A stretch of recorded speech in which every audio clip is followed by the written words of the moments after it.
I established the Christopher D. Walters Second Chances Fund at the Kennebec Valley Humane Society to assist KVHS in their life-saving goal of giving every animal a second chance.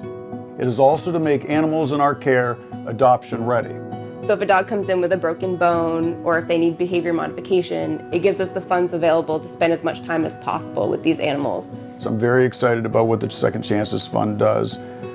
We've got some wonderful partners in the South, and we're the first choice a lot of them will call at this point now when they're looking for placement, whether it's the more challenging dogs that otherwise might have been put down to euthanasia. We've got an outstanding, behavioral specialist, dog trainer. We've got interventions which we can apply that other shelters, other organizations may not be so blessed, may not be so fortunate. Certainly our programs are right on par with anybody. Whether it's developing a feeding plan for Dexter or developing a behavior modification plan for another dog that may have some aggression issues with food, it gives us that time, it gives us that funding to be able to make them the best that they can be in their new home.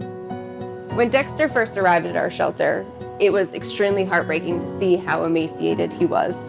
He started off getting a food plan because if they eat too much when they're that emaciated, it can be detrimental to their health.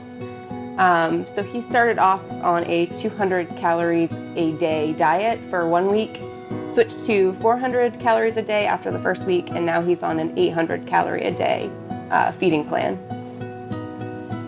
We wanted to give him as much food as possible. He was clearly starving. He ate his 200 calories instantly, and we had to deprive him of treats. We couldn't give him anything more than his 200 calories a day.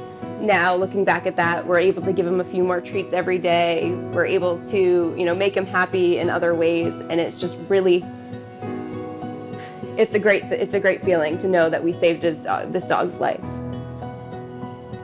Each of my dogs and cat came from KVHS as well. My cat, Michael Corleone, Nay, the Saint, came to me. He was a kitten at KVHS, but he's lived the good life. Haley is a best case scenario adoptee, if you ask me. She's a wonderful dog. She's a mutt. She came from KVHS and was my first dog when I got involved, originally volunteering before I was on the board. Oatmeal and Cinnamon both came from Georgia via our partner's road trip home. Both of them are sweet, sweet, sweet, sweet dogs. Cinnamon's just, full of sweetness. Oatmeal's full of energy and maybe full of something else. And Pedro's a sweetheart. He's from our partners out in Rancho Cucamonga. He was living on the mean streets of East LA and surviving out the back of dumpsters and dodging freeway traffic. He had barely any teeth when he was scooped up and made his way here to Maine, and he's a precious part of our family as well. I have some tortoises as well and some fish, and I consider all of them members of the family. Seeing all the good work that the Second Chances Fund has done and continuing to support that and raise those funds has been so important to me personally, and it's exciting to see all the success stories. We are really saving lives and putting them in forever homes, which is a great feeling to have.